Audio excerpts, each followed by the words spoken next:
Assalamualaikum warahmatullahi wabarakatuh. Halo, apa kabar pemirsa channel Salesman Partikelir? Semoga senantiasa diberikan kesehatan dan keberkahan dalam menjalani hidup.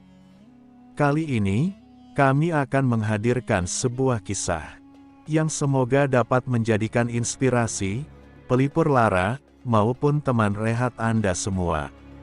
Selamat menyaksikan, semoga terhibur. Kisah Abu Bakar As-Siddiq.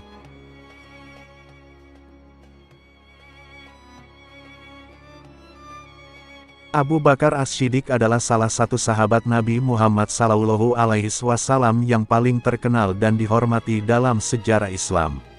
Abu Bakar lahir di Mekah pada tahun 573 Masehi dan meninggal pada tahun 634 Masehi. Dia adalah orang yang pertama kali memeluk Islam dan menjadi sahabat Nabi Muhammad SAW yang paling dekat dengannya. Ketika Nabi Muhammad SAW mulai menyebarkan ajarannya, Abu Bakar adalah salah satu orang yang pertama kali mempercayai dan memeluk Islam. Meskipun ia menghadapi banyak tekanan dan penganiayaan dari keluarganya dan masyarakat sekitarnya, Abu Bakar tetap setia kepada ajaran Islam dan menjadi salah satu penyebar Islam yang paling gigih. Pada saat hijrah ke Madinah, Abu Bakar menemani Nabi Muhammad SAW dan menjadi orang yang sangat penting dalam mendukung hijrah tersebut. Bahkan, Nabi Muhammad SAW menunjuk Abu Bakar sebagai imam sementara ketika ia sedang sakit. Setelah Nabi Muhammad SAW wafat, Abu Bakar terpilih sebagai khalifah pertama dalam sejarah Islam. Ia memimpin umat Islam dengan bijaksana dan berhasil menaklukkan banyak daerah yang sebelumnya tidak dikuasai oleh umat Islam. Salah satu momen terkenal dalam kehidupan Abu Bakar adalah ketika ia memimpin pasukan Muslim dalam Perang Riddah, sebuah perang yang terjadi setelah kematian Nabi Muhammad SAW. Abu Bakar berhasil mengatasi pemberontakan dan kembali mempersatukan umat Islam. Abu Bakar As-Siddiq dikenal sebagai sosok yang sangat dermawan dan peduli terhadap kaum duafa. Ia sering memberikan bantuan dan bersedekah kepada mereka yang membutuhkan, bahkan ia juga memerintahkan agar harta pribadinya digunakan untuk kepentingan umat. Kehidupan Abu Bakar As-Siddiq telah memberikan inspirasi bagi banyak orang, dan ia dianggap sebagai salah satu tokoh terbesar dalam sejarah Islam. Ia adalah sosok yang berdedikasi tinggi untuk kepentingan umat dan Islam, dan telah memberikan contoh bagi umat Muslim untuk selalu berjuang untuk kebaikan umat dan agama.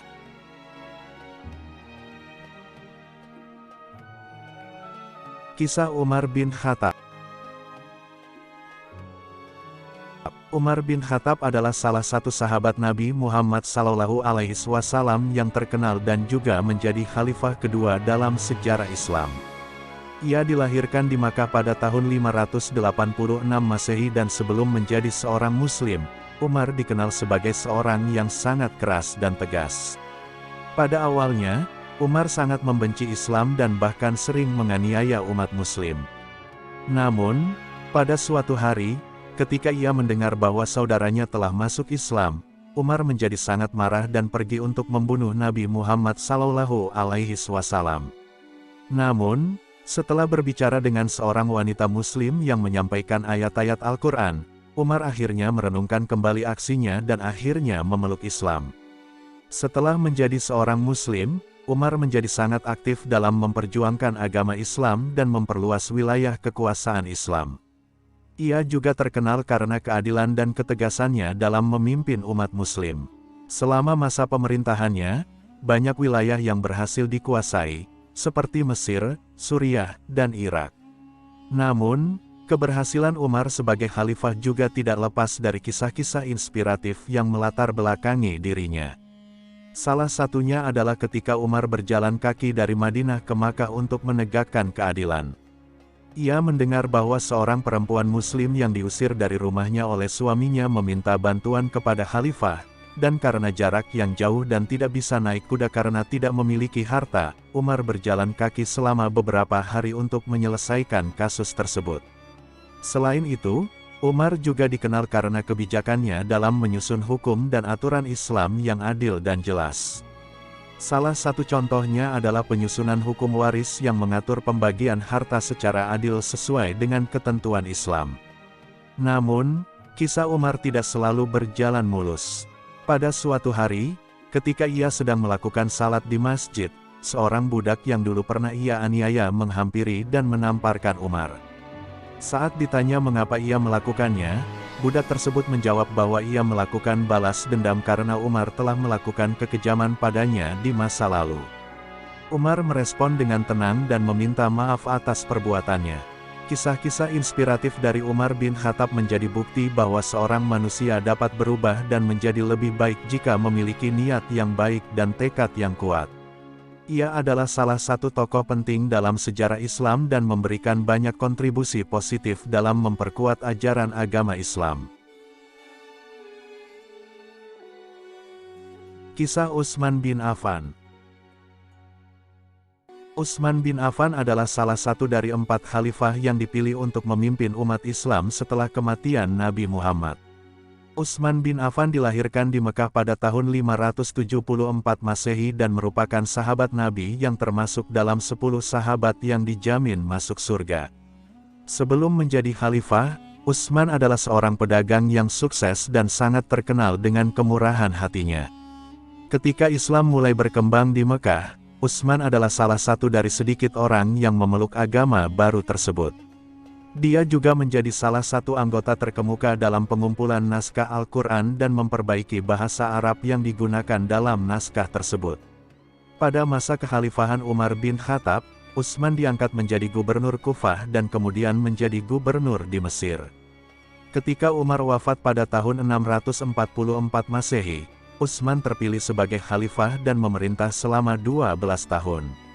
Selama masa kekhalifahannya, Utsman melakukan banyak reformasi dan perluasan ke wilayah baru seperti Spanyol dan Uzbekistan. Dia juga memperbaiki tata pemerintahan dan sistem keuangan.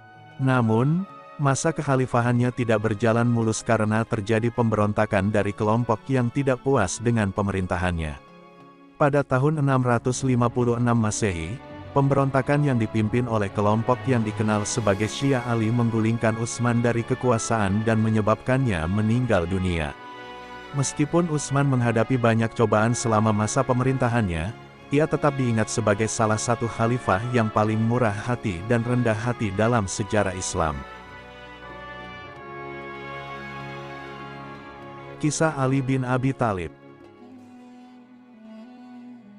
Ali bin Abi Thalib adalah sepupu Nabi Muhammad dan juga menantunya. Ia lahir di Mekah pada tahun 600 Masehi dan merupakan salah satu sahabat Nabi yang paling dekat dengannya. Ali tumbuh besar dalam keluarga Quraisy yang terpandang di Mekah. Ayahnya adalah Abu Thalib, seorang yang terkemuka dan dihormati di kalangan Quraisy. Karena itu, Ali dibesarkan dalam lingkungan yang kaya dan berpendidikan. Pada usia 10 tahun, Ali bergabung dengan Nabi Muhammad yang saat itu berusia 40 tahun, ketika Nabi menerima wahyu dari Allah. Ali menjadi seorang Muslim pertama yang mengikuti ajaran Nabi Muhammad. Selama masa awal Islam, Ali banyak membantu Nabi Muhammad dalam memperkuat ajaran Islam dan menghadapi perlawanan dari kaum Quraisy. Ali juga merupakan pejuang yang ulung. Pada pertempuran Uhud, ia berjuang dengan gigih dan berhasil melindungi Nabi Muhammad dari serangan musuh. Kemudian, ia ikut berperang dalam pertempuran Khandaq, di mana ia berhasil mengalahkan salah satu pejuang terkemuka musuh dengan seorang diri. Setelah wafatnya Nabi Muhammad pada tahun 632 Masehi, Ali menjadi khalifah keempat dari umat Islam. Namun, masa kekuasaannya diwarnai oleh konflik dengan kelompok-kelompok yang tidak setuju dengan kepemimpinannya. Pada tahun 661 Masehi, Ali dibunuh oleh salah seorang pendukungnya sendiri. Kisah Ali bin Abi Thalib menunjukkan betapa besar peran dan pengaruhnya dalam perkembangan Islam. Ia adalah salah satu sahabat Nabi Muhammad yang paling dekat dan juga merupakan salah satu pemimpin yang paling dihormati dalam sejarah Islam. Ia dikenal sebagai sosok yang penuh dengan keberanian dan kejujuran, serta sangat berdedikasi dalam memperjuangkan ajaran Islam dan keadilan. Demikian kisah untuk kali ini. Apabila Anda menyukai konten seperti ini, silahkan like, komen dan subscribe. Jangan lupa share atau bagikan ke kolega Anda, supaya mereka juga dapat menikmati konten dari kami. Semoga dapat bertemu di lain kesempatan. Akhirul kalam, wassalamualaikum warahmatullahi wabarakatuh.